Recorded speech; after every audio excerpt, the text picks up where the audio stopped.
Oke, teman-teman, selamat malam. Thank you buat kesediaannya. Pertama, thank you ya buat Mas Agus, Mas Iwan, Donat, Bro Frank Casey sama Narendra. Kita mau bahas pre-match Inter Atalanta, Atalanta versus Inter karena main di kandang Atalanta.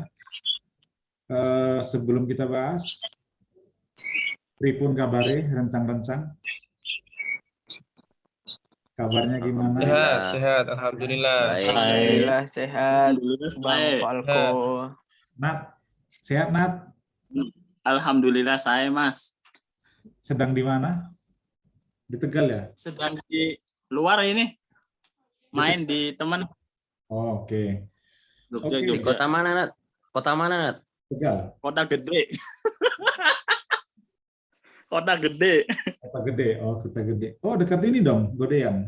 Enggak ya? Oh, enggak ya? Gini. Jauh. Oh, jauh ya. Oke, sekarang kita mau bahas Atalanta versus Inter yang main di hari Senin dini hari jam 2.45 waktu Indonesia Barat. Ini akan jadi pertandingan yang cukup alot ya, dan memang akan jadi salah satu ujian terbesar buat Inter untuk menunjukkan bahwa Inter itu memang salah satu kandidat peraih Scudetto musim ini. Nah, Atalanta memang selalu merepotkan, nggak merepotkan Inter doang, semua tim dia repotin. Nah, dan salah satu yang produktif juga, cuman memang ya karena terlalu ofensif, 3-4-3 mereka itu karena 3-4-3 ya, jadi pertahanannya tidak lebih baik dari Inter. Nah, oke. Saya sekarang mau langsung aja tanya prediksinya seperti apa. Saya mau tanya ke Bro Frankie Casey. Pandangannya bakal seperti apa nanti match berjalan kalau saya akan tampilkan sebentar. Wait. Saya akan tampilkan dari Corriere dello Sport. Bentar. Oke. Saya akan tampilkan dari Corriere dello Sport prediksi formasi Atalanta versus Inter. Di sini ada video. Atalanta versus Inter. Nah, bisa dilihat ya? Oke, jelas ya. Yo. Nah, prediksi formasi Atalanta versus Inter dari versi Corriere dello Sport CDS. Nah, dengan seperti ini kita pandang dari sisi musuhnya Inter dulu. Ya, yang absen cuma Zapata dan Gosens. Cedera. Selebihnya is okay. Nah, kira-kira dengan kondisi seperti ini, Zapata dan Gosens ada dua pemain penting dari Atalanta. Menurut Bro Casey gimana? Bro Frankie Casey gimana nih? Kira-kira bakal seperti apa match berjalan dengan absennya dua orang penting ini? Halo. Oke. Ya, dengeran. Oke. Thank you, Bang Falco. Halo teman-teman, salam kenal. Sebelumnya aku thank you udah diundang sama Bang Falco untuk ngobrol-ngobrol di sini.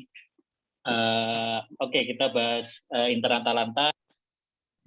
Kalau dilihat dari Atalanta, ya memang Atalanta sedang tidak dalam kekuatan penuh ya. Kalau di datanya CDS ini kan yang absen itu ada pemain yang cukup penting itu si Zapata sama Gosens ya. Iya, tadi aku coba buka di SofaScore agak banyak sih. Ada nggak tahu yang mana yang benar, ada Zapata Costa juga ada. Kalau di sini Toloi sih cedera ya, tapi di sini ada ya di line up. Terus Piccoli juga kayaknya cedera. Kalau dilihat dari keseluruhan sebenarnya Atalanta lagi nggak dalam kondisi yang baik-baik banget untuk menghadapi Inter. Tapi tetap ya, maksudnya Atalanta salah satu tim yang nggak menjegal sih, tapi yang mengurangi poin Inter di di pertemuan sebelumnya ya, termasuk yang Lazio, Atalanta, Milan, Juve. Jadi Atalanta termasuk yang Inter nggak bisa raih poin penuh lawan Atalanta. Nah, tapi untuk match besok ini tentu Inter datang ke Atalanta dengan status yang agak beda ya. Inter datang dengan tingkat kepercayaan yang tinggi karena kemarin baru dapat Super Copa. Terus Inter juga full tim, nggak ada satupun pemain yang berhalangan. Sejauh ini nggak ada satupun yang berhalangan. Jadi Inter benar-benar full tim. Ya kalau dilihat dari pertandingan tetap akan seru ya, karena Inter dan Atalanta ini sama-sama bermain attack ya, sama-sama mengandalkan position, penguasaan bola. Kalau kita ngelihat beberapa pertandingan Atalanta terakhir juga positionnya cukup dominan. Tinggal bagaimana di sini mereka saling mengambil inisiasi penyerangan atau position siapa yang lebih dulu unggul. Saya ngelihat sih akan seru untuk pertandingan ke depan, untuk pertandingan besok, dan semoga sih Inter masang Sanchez dari awal. Harapannya sih itu, karena lebih ke psikologis ya, psikologis yang kemarin yang sedang tinggi-tingginya. Jadi harapannya sih lebih ke pertandingan yang menarik dan seru gitu. Oke. Ya Atalanta, maaf kamera saya kok goyang-goyang ya. Atalanta adalah Atalanta, walaupun dengan absennya dua pemain penting dari Atalanta, Gosens dan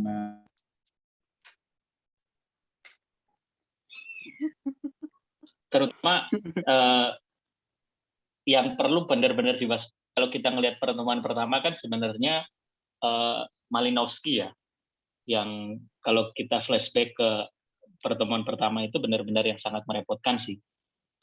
Kalau nggak salah 2 gol Atalanta itu, satu shotnya Malinowski, kedua shotnya Malinowski kemudian rebound sama Toloi.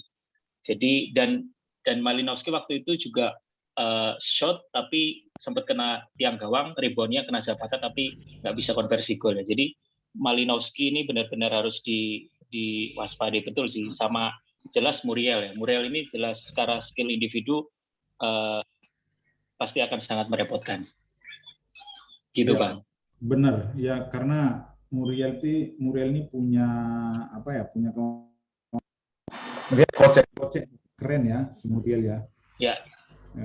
Dia ngocek keren. Jadi ya dari dulu waktu di Indonesia juga ini orang sering nyusahin Inter. Sering buat repot lini belakang Inter. Walaupun lini belakang Inter waktu zaman dia masih di Indonesia dulu, lini belakang Inter nggak sekuat sekarang. Oke. Thank you. Nanti saya akan putar lagi ke Bro Frankie. Saya coba ke Mas Ageng. Lanjutannya dari obrolan yang barusan kita buka ya. Nah, kita lihat dari tim kesayangan Inter, nggak ada absen ya, nggak ada absen. Line up diprediksi, saya mau sorotin Darmian nih. Nah, setelah beberapa pertandingan, walaupun Darmian udah dinyatakan pulih, beberapa pertandingan masih Dumfries yang jadi pilihan untuk starter. Tapi untuk Atalanta besok lawan Atalanta ternyata diprediksi ya, kita nggak tahu, bisa aja salah ya, bisa aja nggak persis. Tapi diprediksi Darmian yang kemungkinan besar memang di beberapa sumber juga mengatakan Darmian. Menurut Mas Ageng, Mas, mungkin saya mau nanya dulu nih, Mas lebih prefer mana, Darmian atau Dumfries? Oke, yang pertama ini saya terima kasih sudah diikut sertakan untuk berpartisipasi di forum ini. Yep. Yang kedua, langsung membahas pertanyaannya Bang Falco.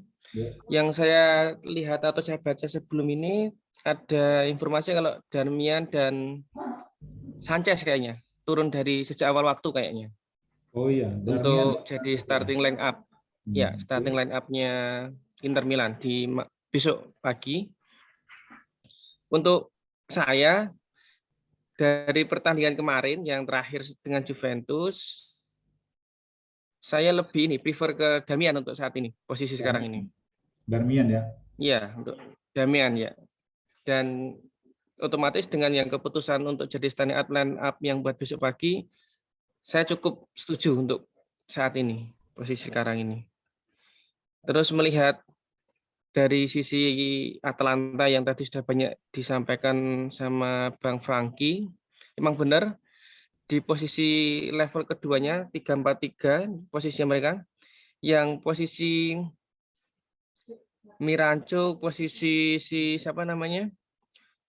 Malinowski yang mungkin agak tendangan dari luar penalti emang agak ngeri-ngeri dari pengalaman pertama kemarin yang bisa ngegulin, habis itu rebound tadi itu kena si pemain belakang Toloi malah bisa ngegulin padahal dia sayap kiri kalau nggak salah kanan dari Atalanta ya. Cukup mewaspadai pemain sama Derun kalau saya lihatnya. Derun juga cukup ngeri kalau misalnya bola sama tembakan luar penalti. Tapi untuk posisi yang tadi seperti awal tadi, Sanchez yang saya dengar Sanchez sama si Darmian yang diturunkan mungkin cukup bisa bicara banyak karena mungkin sudah pede kemarin dengan memenangkan Piala Supercopa kemarin itu. Nah, ya, Sanchez gitu Bang Falco. Nah, kalau gitu Sanchez sama siapa Mas di depan pasangannya? Dzeko ya? Lautaro. Bukan, sama Lautaro. Lautaro ya. Oke. Moga-moga juga Lautaro, moga-moga juga Lautaro bisa ngulangin yang apa namanya waktu pertandingan terakhir, gol yang sangat cantik kalau menurut saya. Paling bagus kalau melihat saya. Lautaro sering first time, ya. Ya, sering bawa Atalanta Lautaro. Ya, makanya moga-moga beruntung besok bisa ngegolin juga lagi Lautaro-nya. Iya, lini tengah kalau untuk lini tengah hampir tidak tidak tersentuh ya. Kalau memang semuanya tidak banyak perbedaan. Ya, Barella, Brozovic, dan Kaha, Perisic udah fix itu harga mati itu. Oke, saya ke ini ke bos sisi Jogja dulu lah sebentar. Udah makan nasi goreng belum Mas? Oke. Mas, saya mau tanya nih Mas. Apa mau bicara dari Atalantanya lagi nih. Nah, Atalanta ini masih mempunyai seorang Josip Ilicic, tapi memang belakangan ini turun banget ya performanya. Di samping memang performa Atalanta juga sempat angin-anginan waktu itu walaupun belakangan ini jadi stabil. Tapi memang faktornya kayak yang pertama mungkin ya memang ya makin lama ya dia makin tua dan Ilicic ini makin gemuk kelihatannya, makin gemuk. Tapi bagi saya Ilicic tetaplah Ilicic yang dari Palermo Fiorentina, dia tetap jadi seseorang yang kerap kali ngerepotin lini belakang Inter. Tapi di sini dia diprediksi dia akan main dari bangku cadangan. Dalam artian dia tidak starter. Nah, kira-kira Mas, apakah Ilicic ini kalau masuk nanti di babak kedua, apakah Ilicic bisa kasih perbedaan buat Atalanta untuk semakin menyusahkan Inter atau menurut Mas gimana? Ini Ilicic doang nih? Iya. Sebelumnya sama seperti yang lain ya, saya juga terima kasih dulu udah diberi kesempatan untuk gabung malam ini dan merasa terhormat bisa satu frame dengan Bang Donato. Terus saya juga flashback dulu sebentar di 3 pertandingan terakhir Atalanta ya, karena menurut saya ini menarik. Di 3 pertandingan Atalanta mereka formasi dasarnya sama ya, 3-4-3. Cuman kalau saya lihat lebih dalam ketika mereka kalah melawan Roma, mereka pakai formasi sebenarnya 3-4-2-1, yaitu dengan Zapata sebagai ujung tombak ya. Mereka waktu itu kalah. Terus kemudian kalau nggak salah lawan Genoa, Ya, skornya 0-0, masih pakai dengan formasi yang sama, yaitu 3-4-2-1. Sama juga dengan Zapata sebagai ujung tombak. Nah, kayaknya di 2 pertandingan itu kayaknya lini serang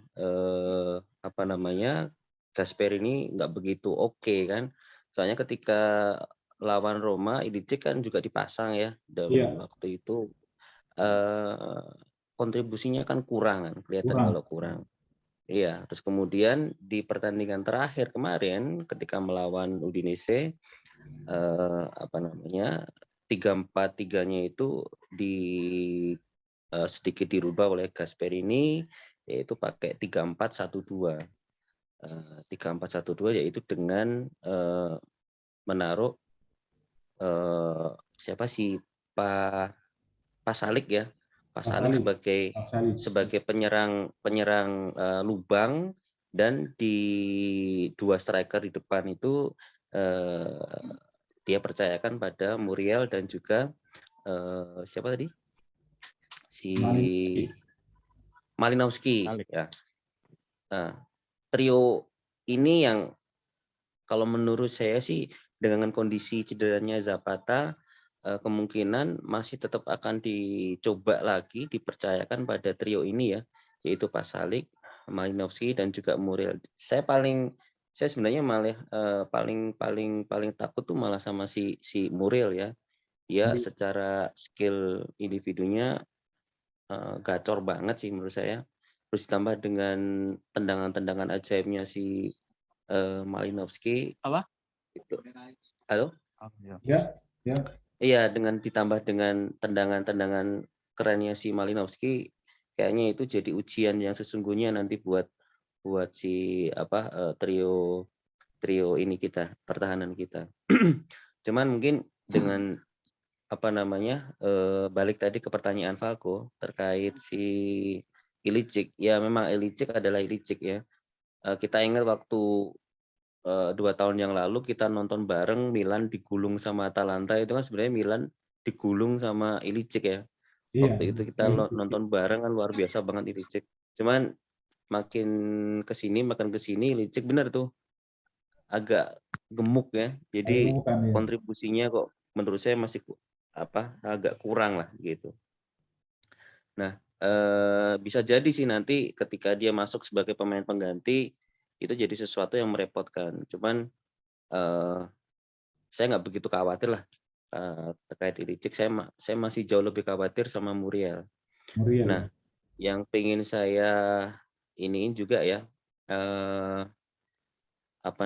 pengen saya highlight di sini adalah stamina pemain kita. Tentunya mungkin tidak sebugar pemain Atalanta karena kemarin kita main 120 menit ya, sementara Atalanta kan nggak di tengah minggu kemarin. Iya, jadinya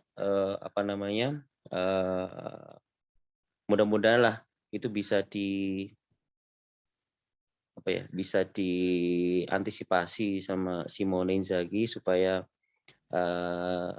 kita bisa fight 90 menit dan menampilkan permainan terbaik. Dan saya juga setuju nih dengan pilihan Darmian, karena Darmian itu walaupun kemarin dia baru masuk sekitar menit ke 60 atau 70-an ya. Itu dia malah langsung bisa kasih kontribusi dalam hal penyerangan daripada ketika 60 atau 70 menit dipegang oleh si Dumfries. Gitu. Itu aja sih. Oke, thank you Mas Iwan. Bang Iwan, termasuk golnya. Iya, pasti. Gol Sanchez peran Darmian banget. Gol Sanchez itu kan lebih kalau nggak ada 90%. Dapat itu. Iya, 90% itu adalah kerjanya si Darmian ya, mencongkel bola ya kan, kemudian di-finishing oleh Sanchez. Iya, betul. Sip, dah, yuk. Oke, thank you Mas Iwan. Oke, Narendra. Ya, Bang. Tadi teman-teman kita udah bahas nama Malinowski yang ada di benak kita. Kalau dengar nama Malinowski pasti tendangan luar kotak ya. Jelas. Otomatis berarti di situ ada celah. Nah, ada celah. Kalau si Malinowski dapat ruang tembak berarti ada celah. Nah, ini kalau celah kan paling bisa muncul pertama kali karena faktor lini tengah Inter yang mungkin terlambat nutupin dulu sebelum pada akhirnya harus diserahkan sama back ya. Nah, dengan prediksi seperti ini bakal gimana duel lini tengahnya Atalanta dengan Inter. Atalanta lini tengahnya di sentralnya masih Remo Freuler sama Martin de Roon. Pessina agak didorong ke depan sesuai prediksi ini agak didorong ke depan sebagai penyerang lubang ya, IMF maksudnya. Tapi ya Inter tetap pakai 3 di tengah, 3 sentral di tengah. Bakal seperti apa duel lapangan tengah Inter sama Atalanta? Oke, sebelumnya saya juga terima kasih buat Bang Falco dan juga teman-teman ICI Jogja udah diundang di acara malam inilah yang cukup spesial, mungkin yang menjadi rutinitas ICI Jogja sebelum match Inter. Salam kenal juga buat teman-teman semuanya. Nah, langsung aja saya mungkin bahas dari pertanyaan Bang Falco tadi. Gimana seorang Ruslan Malinovskyi yang bisa dibilang di pertemuan pertama itu jadi momok menakutkan bagi Inter. Yang tentunya ya benar, tadi kata Bang Falco kan, kalau ada kita menyebut nama Malinovskyi, tentu yang bakal diingat adalah tendangannya. Tendangan-tendangan shoot-nya lah, entah dari free kick, entah dari bola muntah, entah dari open play, pasti dia memang syutingannya itu bisa dibilang salah satu yang ya mematikan juga iya, ngeri juga iyalah. Nah, mungkin gimana caranya biar Inter tidak mengulangi kesalahan di pertemuan pertama, tentu ini merupakan concern-nya Inzaghi harusnya, ekstra kerja keras juga buat gimana caranya menutup di lini kedua, ibaratnya seperti itulah.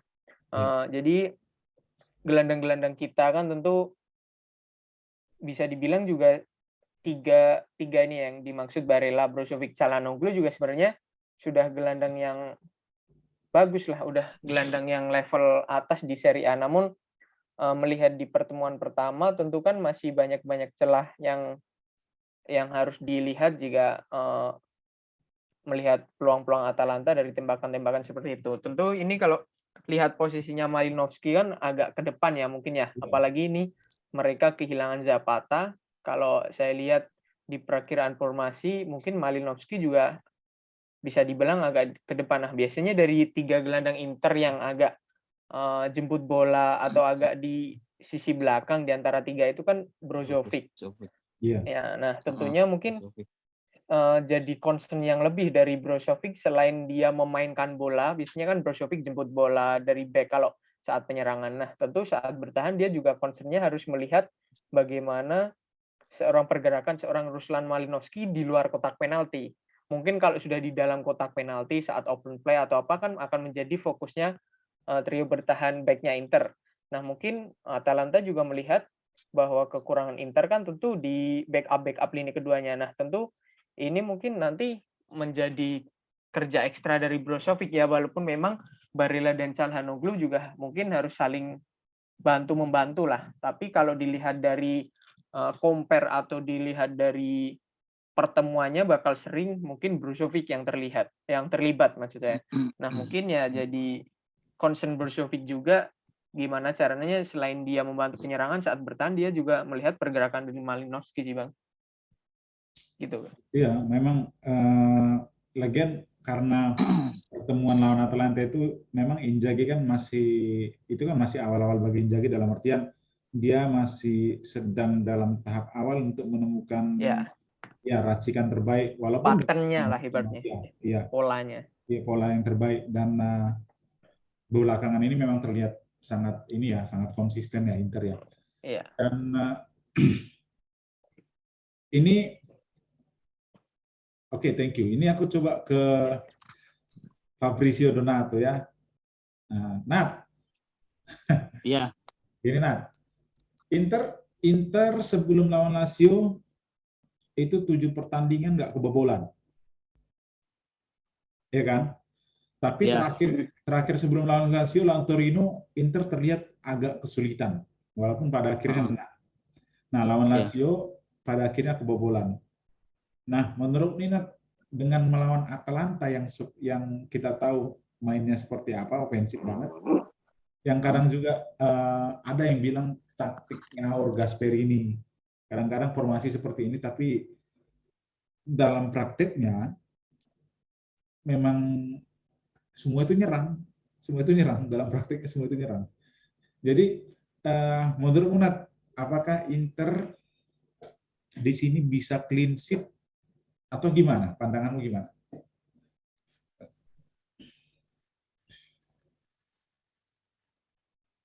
Silakan. Nat.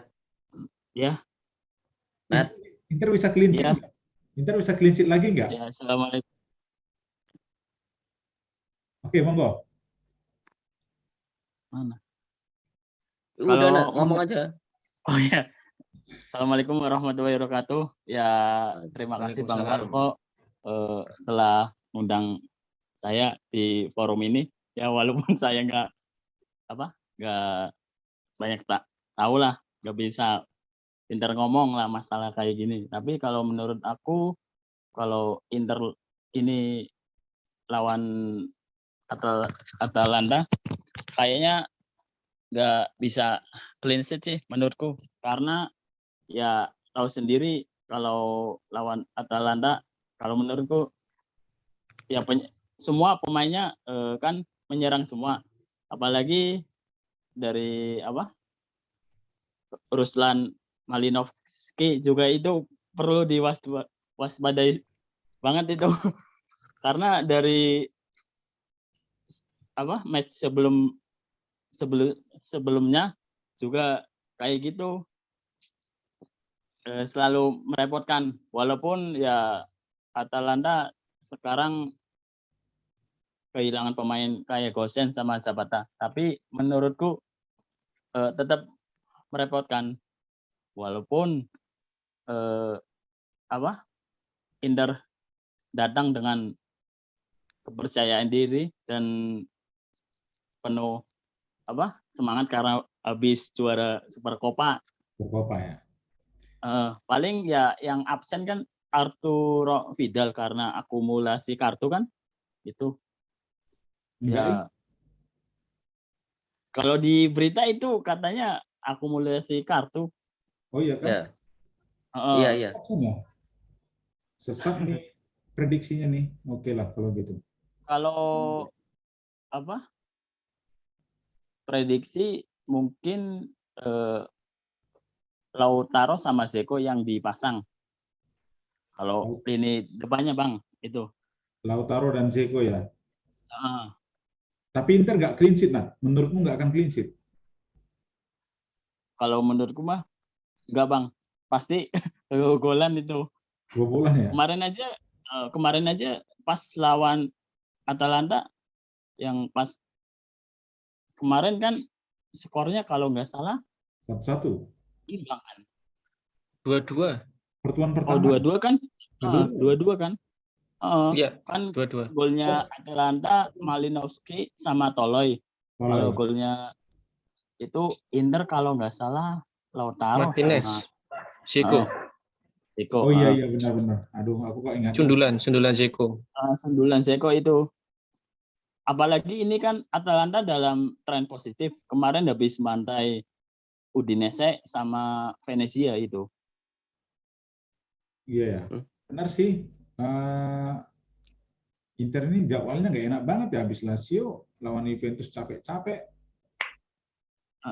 Sekarang ya kalau menurutku kayak gitu Bang. Sorry ya kalau bicaranya agak belepotan. Santai aja nih. Ini kita kan versi santai-santai. Oke, bentar ya. Oke, sebentar. Oke, aku membuka sumber lain karena yang tadi itu yang CDS itu menurutku kurang ini sih, kurang lah. CDS dari dulu memang aneh-aneh. Wait ya. Saya tidak ketemu informasinya sebentar.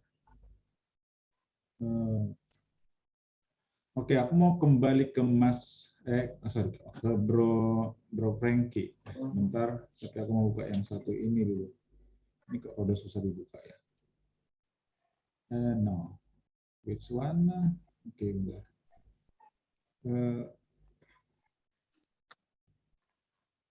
Oke, wait.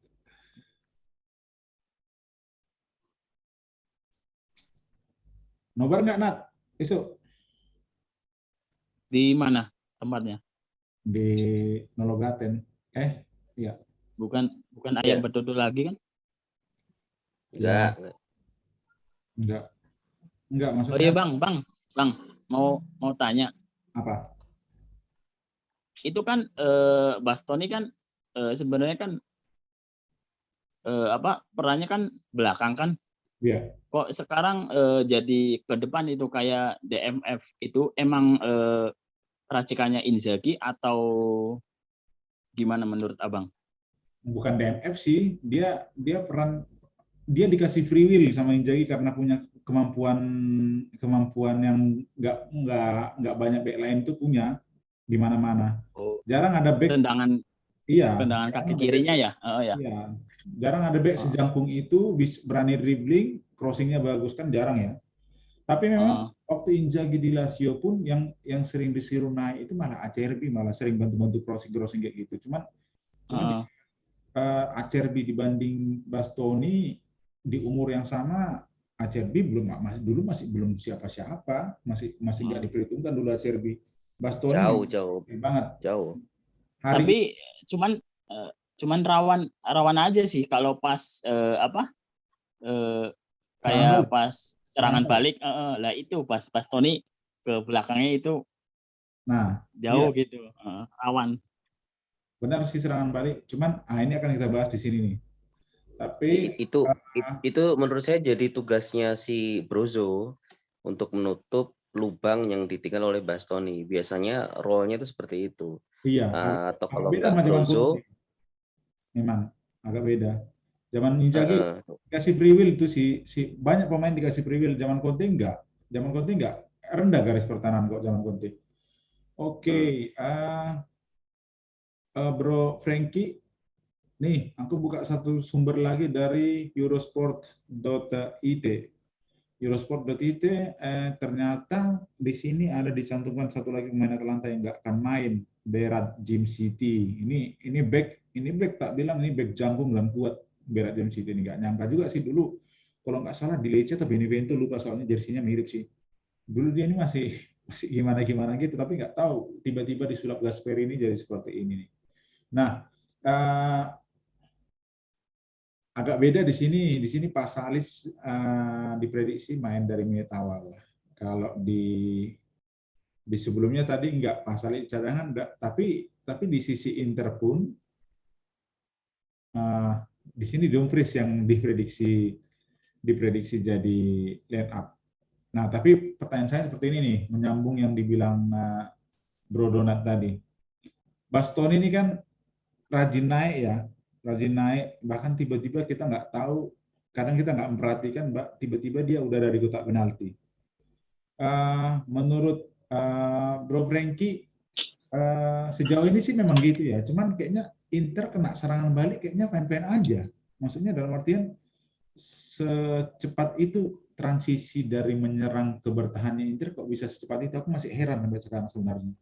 Masih nggak ngerti kenapa bisa seperti itu, udah nyerang total tiba-tiba bertahan cepat juga pemainnya nutup kayak gitu loh, termasuk cepat.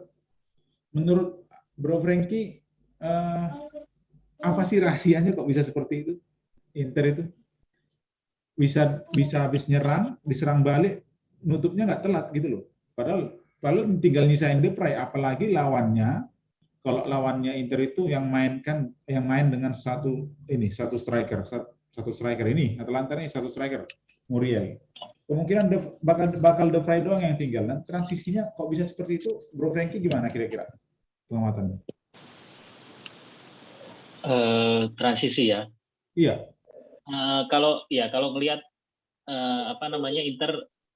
setiap Inter habis tanding gitu ya, entah lawan siapapun pasti di berita atau di Twitter di mana itu selalu banyak banyak capture yang ngeliatin Inter itu bisa sampai 7-8 pemain di sekitar kotak 16 besar itu ya. Kalau kita ngeliat juga terakhir aku kemarin ngelihat ada yang capture itu di menit 117 lawan Juventus kemarin itu sampai 8 pemain kalau nggak salah di seperti area-nya Juve. Itu kan sebenarnya kalau dipikir lagi ya agak ngeri ya, karena itu kan sebenarnya menit-menit yang krusial, menit-menit yang kalau kebobolan ya udah selesai. Gitu kan. Sebenarnya kan menit-menit begitu kan tim-tim kedua tim pasti akan lebih berhati-hati ya, berhati-hati dalam artian mencoba untuk mencetak gol, tapi juga mencoba juga untuk mempertahankan jangan sampai kebobolan karena tetap akan memperhitungkan juga adu penalti. Tapi Inter itu kelihatannya sangat percaya diri banget waktu terakhir lawan Juventus itu.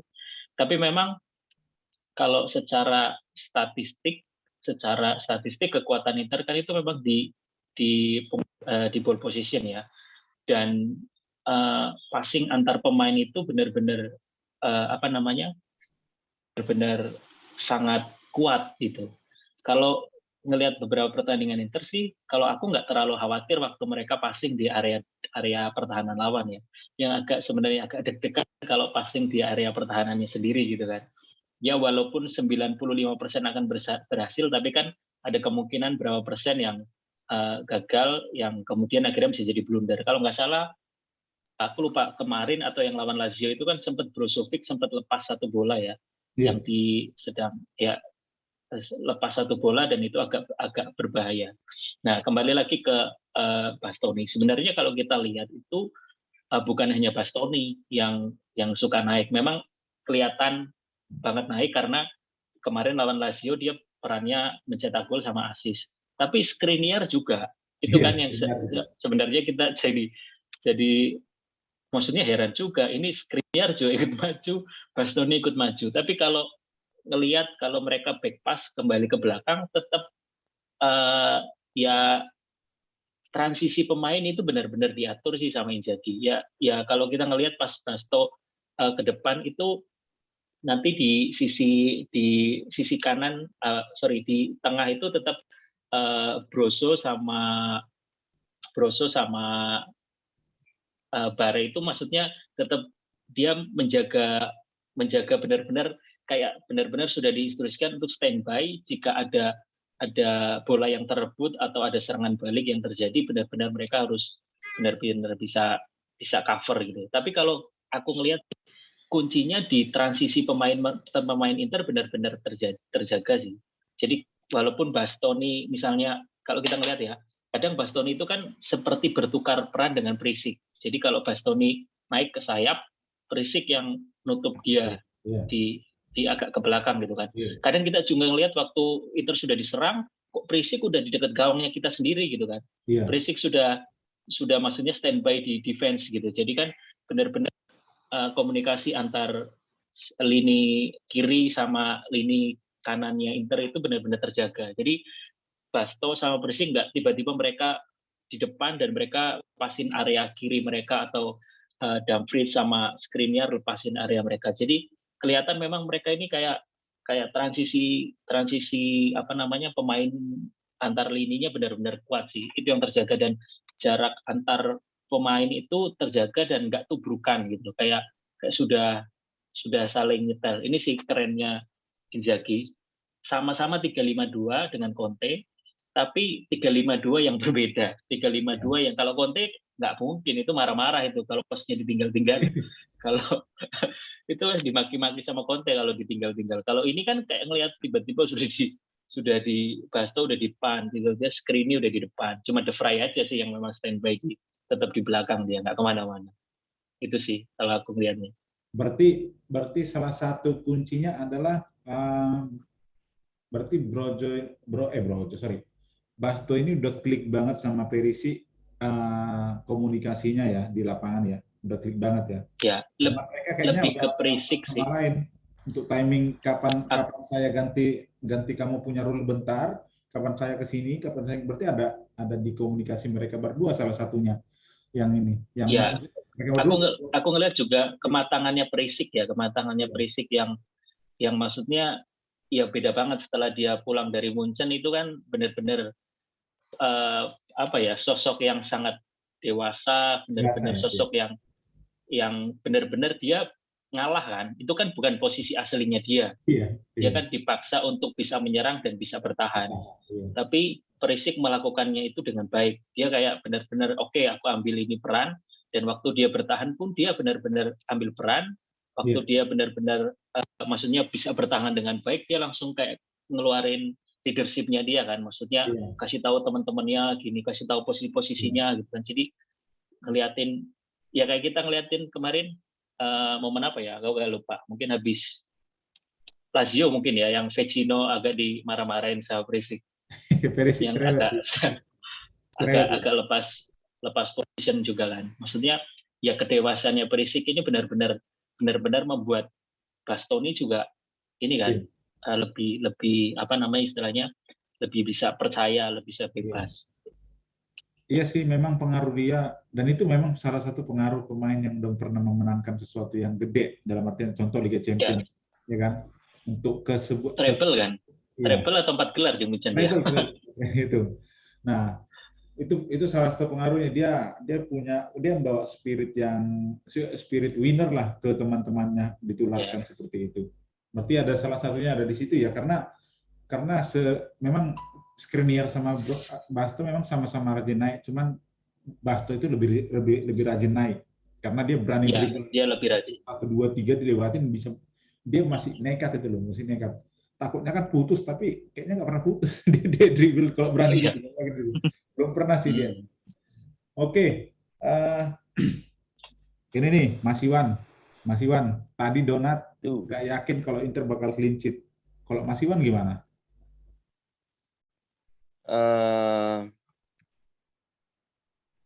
Kayaknya susah juga ya untuk clean sheet ya.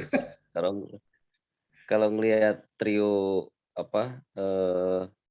Pasalic, Malinowski sama Muriel, menurut saya tuh sedikit lebih dahsyat daripada kalau memasang Zapata. Kalau menurut saya ya, karena Zapata sebagai ujung tombak, kalau itu dimatikan sebenarnya mungkin kekuatan Atalanta itu sedikit banyak sudah mulai berkurang, tinggal mereka memaksimalkan lini keduanya kan yang ada di belakangnya Zapata. Cuman kalau trio Muriel, Pasalic sama Malinowski ini lebih licin kalau menurut saya, agak lebih susah di cover lah. Jadi ya kans untuk Samir nanti jadi domblong mungkin ada sih nanti. Ada ya. Jadi iya, kalau menurut saya sih saya agak setuju sama Bang Donat nih. Mungkin ya harapannya sih paling kalau bobol 1 tapi kita bisa ngegolin 3 atau 4 gitulah, ya kan? Oke. Gitu. Berarti sama ya. Sama Donat, ini memang Atalanta ini memang susah ya, walaupun kemarin bisa ditahan sama Genoa 0-0 itu, ya cuman mereka kan pasti udah ada memperbaiki sesuatu dari situ kan gitu ya. Iya. Tapi emang segala sesuatu tuh pasti mungkin terjadi ya. Kita ingat musim kemarin ekspektasi kita terhadap Atalanta itu begitu tinggi kan, bahwa mereka nanti bakalan bisa mengalahkan Milan di kandangnya Atalanta. Tapi yang terjadi malah sebaliknya. Agak kaget kan, kemarin malah Milan menang 3-0 lawan Atalanta di Bergamo. Ingat ya, musim kemarin ya. Dan akhirnya Atalanta nggak jadi finish di peringkat 2, malah Milan yang peringkat 2. Ya kan? Karena segala sesuatu sih masih bisa terjadi lah begitu ya, tergantung dari taktik, terus kemudian tergantung juga dari mentalitas yang ditularkan dari pelatih ke anak-anaknya kan begitu. Iya, kadang memang Gasperini ini sometimes nggak bisa tertebak emang dia ini Gasperini. salah satu manusia pelatih random sih Gasperini ini yang pernah aku tahu, pelatih random ini salah satunya dia ini. Cepat 3-4-2-1, 3-4-3, 3-5-2, 3-4-1-2 itu random sih bagi saya. Pakem dia yang asli itu nggak tahu sebenarnya yang mana. Oke, thank you Mas. Oke Mas Ageng, selamat gabung kembali. Tadi sempat ada ini ya, trouble connection ya. Oke. Ya, maaf. Nggak apa-apa Mas. Oke, Narendra. Ya Bang. Sumber-sumber kan beda-beda nih. Sumber-sumber kan beda-beda ya. Tadi sumber yang kita tampilin sebelumnya di situ Darmian yang starter, di sini sebaliknya. Malah di sini Lautaro nggak starter diprediksi. Ya. Nah, kalau dirimu starting 11 untuk lawan Atalanta siapa aja menurutmu? Yang the best lah menurutmu, the best. Oke. Kalau mungkin untuk lawan Atalanta besok Senin dini hari ya, kalau lihat dari perkembangan dan juga skema-skema formasi Inzaghi di match-match sebelumnya, tentu ya kita tahu lah, apalagi ini lawannya kan masih Atalanta. Mau rotasi terlalu berlebihan juga masih riskan seperti itu. Mungkin nanti rotasinya saat Copa ya kayaknya ya. Lawan Atalanta kayaknya ya tentu di belakang pasti itulah, kalau prediksi saya pribadi tentu di belakang masih tetap Handanovic, Skriniar, De Vrij sama Bastoni itu pasti udah paten lah ibaratnya. Tentu pun di tengah seperti itu. Jadi Barella, Brozovic dan Hakan itu pasti hampir ya bisa dibilang hampir 90% lebih sepertinya juga bakal line up lah. Nah, kalau sisi kiri mungkin masih tetap Perisic. Nah, mungkin di sisi kanan seperti yang Bang Ageng Bang Donat katakan tadi, antara Darmian atau Dumfries kan, sepertinya sih kayaknya memang Dumfries ya. Maksudnya Darmian. Kalau lihat dari lawan Juve kemarin, walaupun Darmian jadi pengganti kan, tapi mungkin dia udah mulai menunjukkan performanya walaupun nggak sebagus sebelum cedera, tetapi udah mulai menunjukkan progres lah ibaratnya. Nah, mungkin lawan Atalanta ini juga bisa jadi titik balik dia, apalagi kemarin kan kontribusinya saat lawan Juve di menit-menit bahkan di detik-detik terakhir itu kan juga sangat terlihat gitulah. Kalau mungkin Darmian belum terlihat kemarin, mungkin masih ada potensi untuk cadangan, tapi sepertinya lebih pantas sih besok untuk sisi kanan Darmian dibandingkan Dumfries kalau aku ya lawan Atalanta. Nah, dua di depan ini kayaknya kalau lebih tepatnya kalau aku lebih prefer ke Sanchez sama si Lautaro dulu sih. Mungkin kayaknya Zico bakal jadi sub lah mungkin, apalagi kan kemarin juga belum terlalu inilah pasca dia kena COVID kan. Dia kena COVID kan itu mungkin penampilannya masih belum stabil banget, tapi harapannya mungkin secepatnya nanti entah dia jadi starter ataupun jadi pengganti, secepatnya ya minimal bikin 1 gol, entah gol-gol nemu atau gol-gol apapun ya, biar mengembalikan kepercayaannya diri mereka si Zico sih. Tapi mungkin untuk lawan Atalanta kalau aku lebih prefer ke Sanchez sama Lautaro. Mungkin nanti Zico prioritas jadi pengganti kalau aku sih. Apalagi ini ya, Martinez punya catatan bagus kalau ketemu Atalanta. Ya, track recordnya kalau ketemu Atalanta ya kadang-kadang udah mulai bagus. Kadang-kadang kan ada aja pemain yang kayak gitu. Ada pemain yang rekornya bagus lawan tim tertentu kayak Gagliardini. Gagliardini. Bagus sih lawan Genoa sama Sampdoria kan dia bagus. Nah, Gagliardini sering gol 2 tim itu kan. Besok juga mungkin pengganti gelandang yang paling favorit kayaknya juga masih dia. Gagliardini ya. Kalau dilihat dari kalau dilihat dari akhir-akhir ini juga pengganti gelandang yang masih berpotensi juga antara dia sama Vidal kan. Cuman kita tahu sendiri kalau semisal Vidal dimasukkan ya perannya seperti itu kan. Pasti dia masuk, bikin pelanggaran, kartu kuning. Nah, tapi ya mungkin memang itu polanya dia atau entah gimana. Kalau dilihat ya memang masih mereka berdua sih yang pantas menggantikan salah satu di antara Brozovic, Calha maupun Barella. Soalnya kalau kita lihat seperti Sensi, Vecino akhir-akhir ini udah ya ada rumor bahkan mau di Lego juga kan. Kayak udah setengah Sepertinya hati kalau ya terlihatnya. iya, iya udah nggak ini juga, Sensi juga udah nggak bisa diharapkan lebih. Nah mungkin memang kita sebagai fans Inter ya mau nggak mau harus terima kalau Gagliardini mungkin di sisa musim ini bakal sering main sih. Iya, benar. That's why Inter itu masih keep Gagliardini ya kan? Iya, kalau dilihat dari itunya. Oke, thank you. Nat, Iya. Iya. kalau dari pengamatanku nih ya, kan kamu bilang itu kan tadi terkait Bastoni yang bahasanmu tadi. Iya. Nah, riskannya kan serangan balik nih. Iya. Nah, serangan balik itu akan sempurna ketika ada pelari setidaknya 2 orang. Kayak zaman Conte, ya kan? Zaman Conte ada Lukaku dan Hakimi pelari. Oke. Nah, tapi kalau di line up Atalanta nih, pelarinya yang benar-benar pelari kenceng, aku lihat cuma 1 orang, cuma Muriel. Iya. Atebur itu nggak kenceng loh, biasa aja. Dia itu mirip Darmian. Dan Maele itu juga enggak. Dan menurutmu potensi, maksudnya gini, apakah menurutmu tinggi enggak tingkat persentase bahayanya serangan balik Atalanta atau gimana? Atau Atalanta sih golnya sering tercipta kalau lagi memang nyerang-nyerang banget. Counter attack mereka jarang banget, sepengamatanku ya, tapi nggak tahu lah kalau ini salah.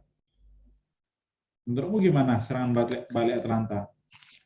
Kalau menurutku walaupun ya yang pelari cepatnya itu Muriel, tapi tetap berbahaya Bang, karena kan meski yang kata Abang pelari cepatnya cuman Muriel, tapi kan dari lini belakang lini tengah kan kayak kompak gitu loh, dari Freuler sama itu Pessina juga itu. Kalau terus balik lagi Malinovskyi juga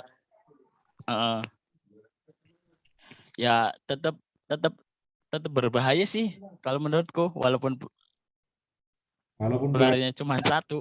Ya, cuma 1. Kalau dari Inter mungkin ya bisa di backup sama mungkin yang larinya cepat bisa Perisic atau Barella atau itu Skriniar. Biasanya kan langsung di belakang itu langsung ngeblok itu Skriniar. Iya, benar. Tidak-tidaknya langsung ini ya, langsung kalau memang bisa putuskan di tengah, bolanya putuskan di tengah gitu memang. Iya. Oke, Nat, thank you. Dan menurutmu ya, masih ada pertanyaan sama Moni. Menurutmu itu ada judul nih, Sampdoria sedang dalam kontak dengan Inter untuk terkait pembicaraan Stefano Sensi. Menurutmu apakah Sensi lebih baik dilepas atau enggak? Kalau menurutku ya lebih baik ya dilepas dengan pinjaman asal dapat penggantinya Bang, gitu. Asal dapat penggantinya yang sepadan itu. Kan itu kan rumor, cuman kan Sensi lebih memilih ke Fiorentina ketimbang Sampdoria gitu. Iya. Oh, itu kabarnya yang kamu baca ya? Iya. Kalau Inter di bursa transfer kan lebih mengincar yang kayak David Fratesi itu. Fratesi, tapi akhir musim tuh. Lah dia mau dicoba ditawarkan ke Sassuolo dengan memasukkan Lorenzo Pirola lah itu. Si Inter. Kalau Lukas Digny kan udah resmi itu ke Aston Villa kan. Ya. Berarti harus ada penggantinya ya. Dan lagian Inter kan jadwalnya padat tuh, ya. Nah, Liga Champions, Copa masih ada dan Serie A. Apalagi ngantisipasi COVID kan gitu ya. Harus ada penggantinya memang. Memang kabarnya memang gini, kalau dia ke Fiorentina itu mau ditukar sama Castrovilli. Cuma nggak tahu itu masih kabar angin doang, masih cuma melintas gitu doang tuh kabar. Oke, Kemarin Mas Ageng, pertanyaan yang sama, Mas Ageng prefer Sensi ditahan atau udah lepas saja?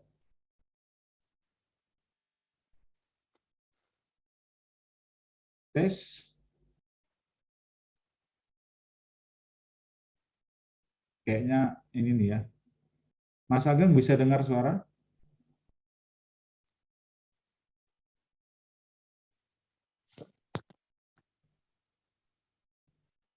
Wah, kayaknya ini. Oke.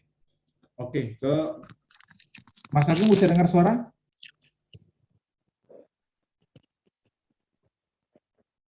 Nggak bisa dengar kayaknya Bang itu, Bang. Oke, Bro Brengki, sebelum kita ke ada 2 pertanyaan nanti di sesi terakhir untuk tiap kita. Bro Brengki, turn on your video please, your camera. Oke. Sorry. Oke. Pertanyaan yang sama nih. Aku sekalian jajak pendapat sih terkait Sensi karena salah satu fan-nya Stefano Sensi sebenarnya. Iya. Lepas atau enggak Sensi? Pendapat pribadi. Kalau pendapat pribadi sih lebih ke ya kita harus melihat kebutuhan tim sih. Maksudnya kan ya kita tetap bicarakan kan Inter ya. Inter dalam sebuah tim yang sedang berjuang di Coppa Italia, di Liga Champions dan di Serie A. Yeah. Yang poin paling penting kan di musim ini kan mempertahankan Scudetto, gitu kan. Nah kita ini sedang dalam musim yang berbeda dengan sebelum-sebelumnya kan. Maksudnya kita kan sedang menghadapi musim yang di tengah pandemi, apalagi pandeminya sedang naik lagi di Eropa. Nah sebenarnya kan salah satu kekhawatiran hampir semua tim sih sebenarnya. Dan kita juga perlu khawatir dalam hal itu kan sebenarnya jangan sampai konsistensi Inter dalam permainan itu terganggu dengan ketiadaan pemain, gitu kan? Nah, yang perlu diwaspadai ke depan kan jika ada beberapa pemain yang harus absen karena kena COVID atau sedang harus karantina atau dan sebagainya. Nah, itu yang harus dilihat. Nah, kembali lagi ke Sensi. Kalau ngelihat untuk kebutuhan tim, saya sih nggak setuju dia harus pergi di Januari. Nggak setuju. Saya lebih setuju dia perginya di akhir musim, karena kan tinggal berapa bulan. Gitu kan. Tinggal berapa bulan. Kalau ngelihat kepribadinya Sensi, mungkin kita akan sepakat bahwa ya demi kebaikan Sensi, dia lebih baik pergi untuk mendapatkan menit bermain. Tapi untuk kedalaman skuad, saya lebih prefer ya tetap di Inter. Karena mau nggak mau, dia tetap bisa membackup lini tengah Inter kalau tiba-tiba ada yang berhalangan untuk tidak bermain. Itu sih ngelihatnya di situ. Lebih ke kebutuhan ya, bukan ke terkait performa Sensinya yang seperti apa gitu ya. Walaupun pastinya tahu sebenarnya Sensi itu punya kualitas baik, cuman ya ada faktor fisik cedera, maksudnya riwayat cedera yang mengganggu dia gitu ya.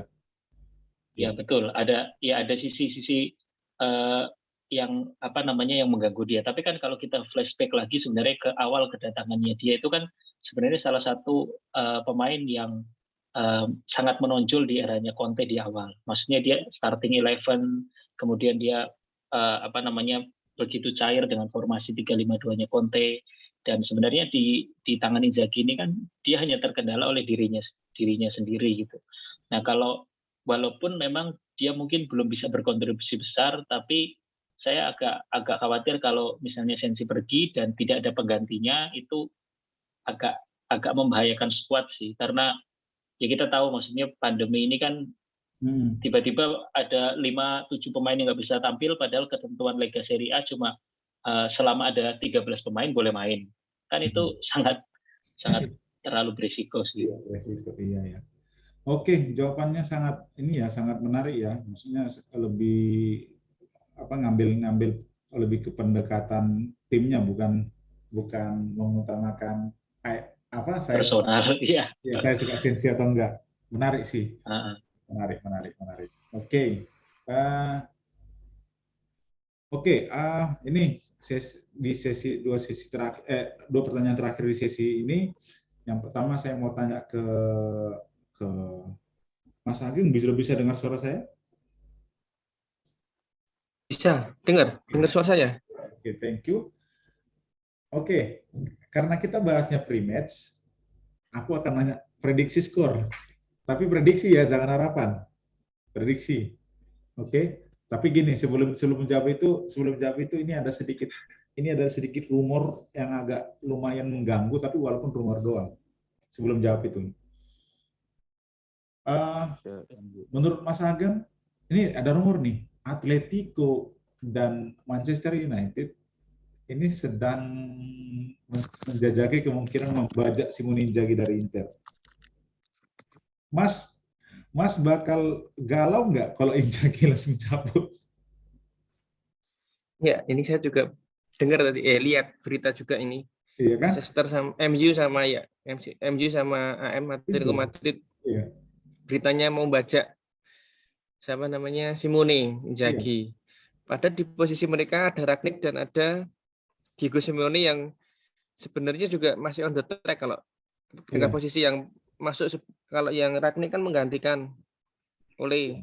Sebenarnya juga masih on the track karena baru penjajakan baru musim-musim awal. Diego Simeone kan ya sudah jalan beberapa waktu. Kalau untuk posisi sekarang, kalau kehilangan Simone dengan ritme pertandingan yang sudah tertata, chemistry atau koneksi yang sudah terbentuk di antara pemain dan pelatih, jujur ya agak kehilangan kalau saya. Kalau misalkan harus lepas Simone Inzaghi ke tempat lain atau ke klub lain. Karena mencari chemistry atau mencari kekompakan, mencari yang tune in dengan match in dengan tim atau dengan pemain dan pelatih kan susah untuk suatu klub bisa menemukan kayak gitu. Jadi kalau ditanya itu intinya pasti agak galau kalau saya, karena posisi sekarang kita lagi lucu-lucunya ini Inter Milan ini, maksudnya lagi on the fire, lagi panas-panasnya. Kalau kehilangan momen, ini kalau kita kehilangan momen ya udah lepas nanti momen itu. Tapi kalau kita momen bisa terjaga, momen bisa terbentuk, terus momen bisa ditingkatkan, udah bagus maksudnya ke depannya. Tapi kalau pas momen ini kita cut dengan misalnya ada cedera, tadi ada yang COVID, misalnya cerita Bang Franky tadi ada yang cedera, Bang Narindra ada yang cedera atau kena COVID, emang momen itu yang mengganggu. Lebih-lebih kalau momen yang seperti pelatih ini juga lebih berat juga nanti momennya, yang keganggu maksud saya. Sehingga ya pasti galau kalau saya. Intinya itu udah. Iya, semua kita bakal galau kayaknya. Jelas. Posisinya lagi nggak enak banget kalau ketinggal. Entahpun nanti dia cabut di akhir musim, apapun hasilnya Inter di akhir musim, aku sih bakal galau. Gantinya siapa kan gitu loh. Nah, susah nyari yang chemistry nyambung itu. Iya, Inzaghi itu pendekatannya ke pemain itu lebih apa namanya? Lebih santai katanya Inzaghi daripada Conte. Lebih bisa bercanda. Itu Skriniar bilang. Conte itu bisa bercanda setelah Inter itu udah makin mendekati memastikan diri untuk menangkan Scudetto. Sebelumnya serius banget karena Conte itu. Serius. Ini ya, benar-benar Simone untuk tetap dalam track di beberapa musim ke depan, walaupun masih setengah musim, ya untuk tetap Inter ini tetap kuat, Inter ini harus menjaga ini Inzaghi-nya nih. Sekarang di Inzaghi-nya kuncinya sebenarnya. Inter ini harus menjaga Inzaghi yang udah dipunya sekarang, jangan sampai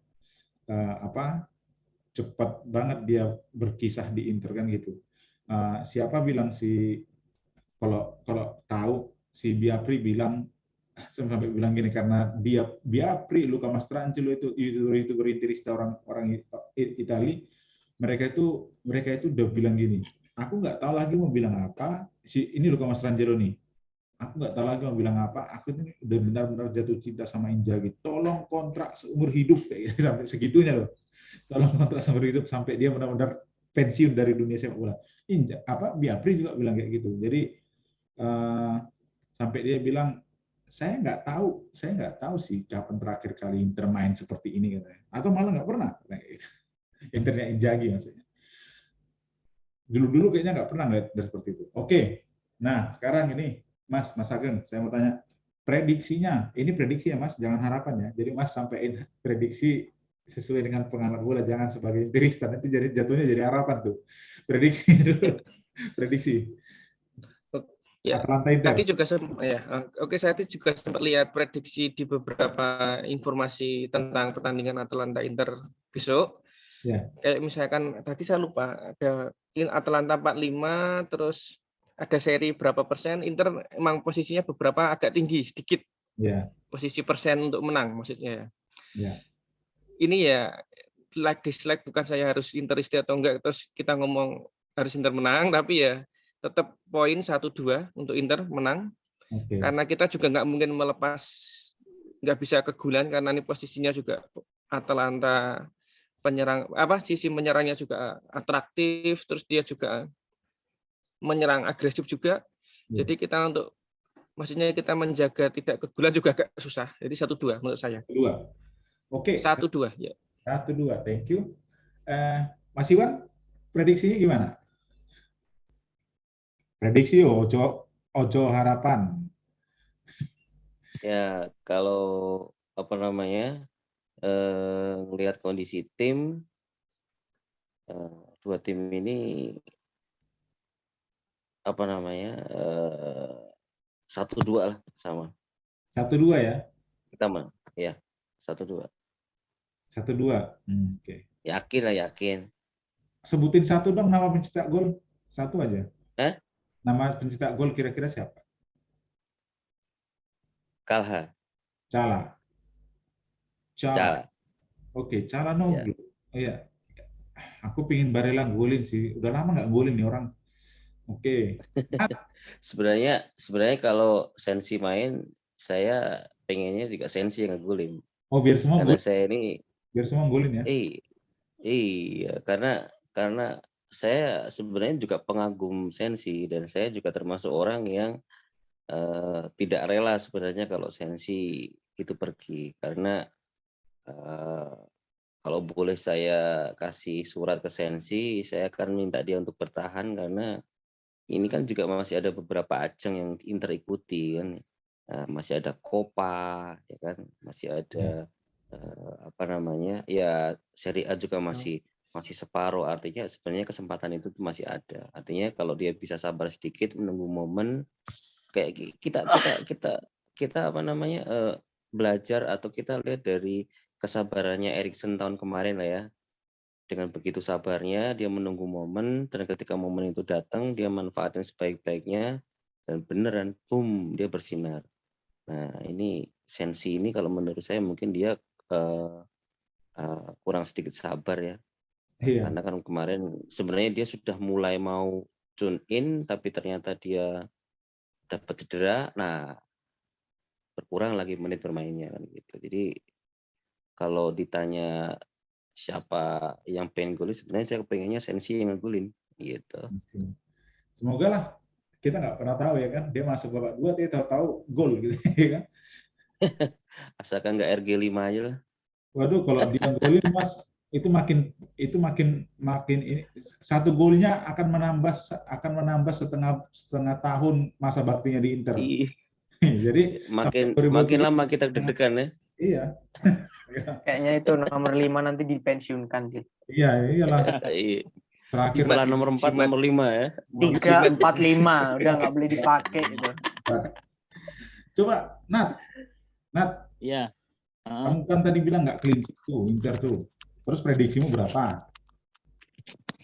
Kalau aku ya prediksiku mah imbang Bang, 2-2. Wah, wih, tolong IG Nat diserbu ya. Nat, nanti ini recording tak cut, prediksimu tak kirim nanti ke grup.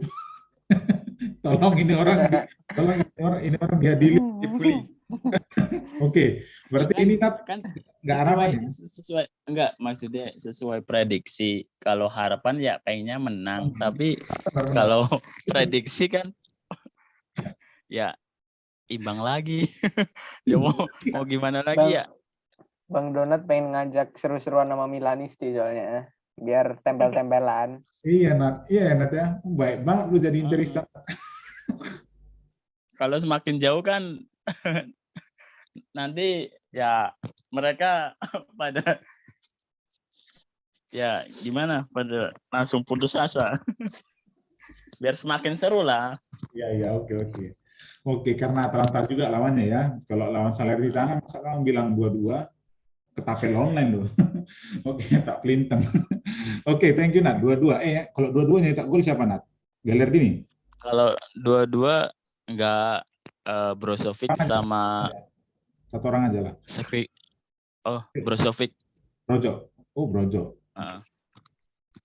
Kalau Narendra gimana prediksinya?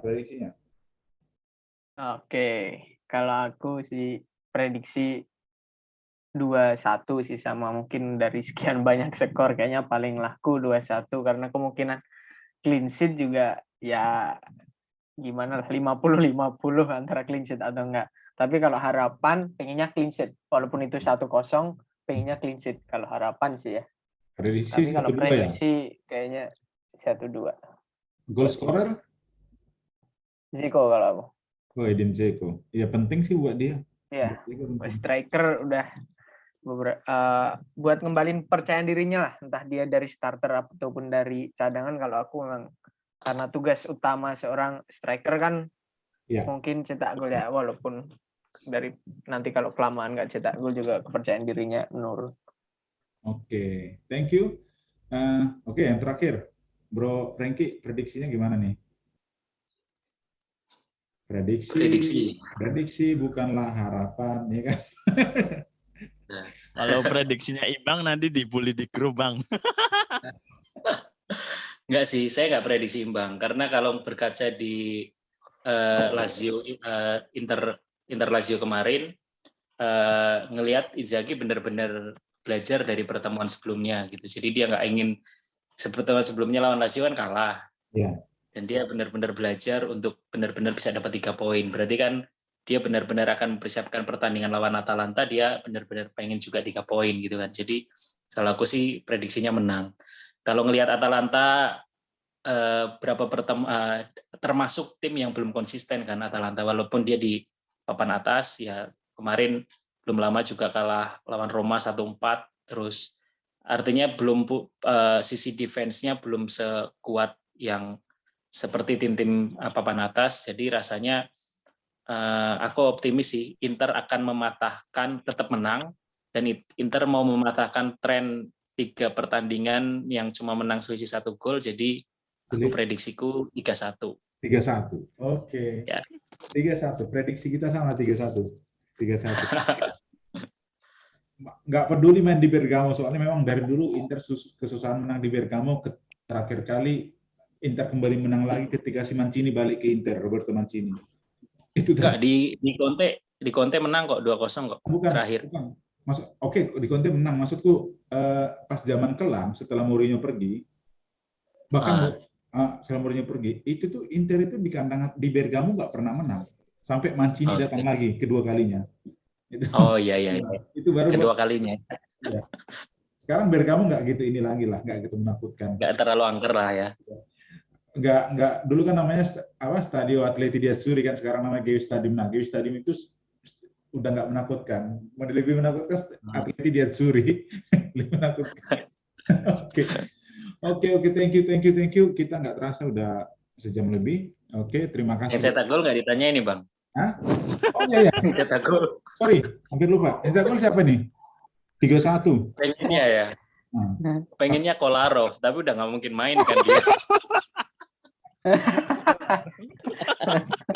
Itu orang kasihan dia musuh Inter nggak pernah cetak gol. Iya, minta tolong apa? Sebelum pensiun free kick kayak sekali golnya ya kan?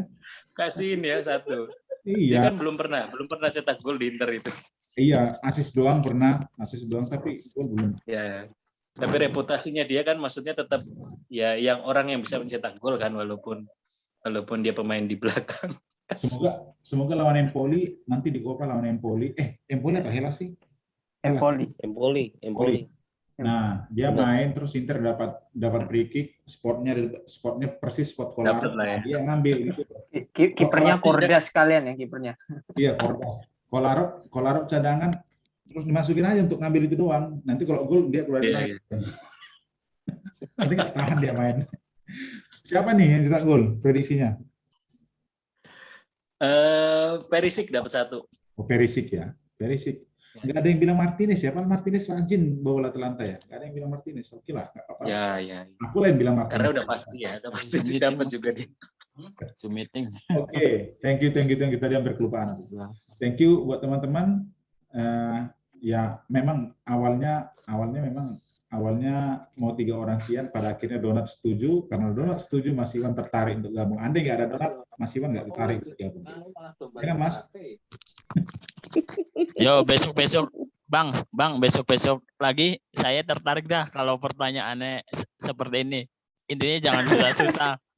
Pertanyaannya prediksi. Iya, Nat, bentar lagi kita bahas transfer, Nat. Kau kan sering baca berita. Kau kan penerus apa? Kau kan timnya Fabrizio Romano kan? Ya, pokoknya cocok. Nanti di antara nanti setelah ini kita bahas transfer. Ini kan lagi Januari nih. Kita bahas transfer khusus bahas. Oke, bisa. Ada edisi. Here we go. Edisi khusus bahas Dybala ini. Kita bahas Dybala sampai mampus. Oke? Oke, Bang. Oke, thank you buat semua. Mas Iwan, Mas Ageng, Bro Franky. Thank you. Narendra, thank you. Oke. Terima kasih Bang. Waktunya. Terima kasih semuanya. Sudah mendukung program. Makasih. Thank you so much. Bye, ciao. Forza Inter. Sempre. Wait. Jebret dulu. Wait, saya jebret dulu. Wait. Saya jebret. Saya jebret. Bentar ya, saya jebret. Dibuat di story IG. Tahuan deh admin siapa ya. Bang Itman jempolnya nutupin Madrid. Iya. Harus. Bentar, saya stop dulu.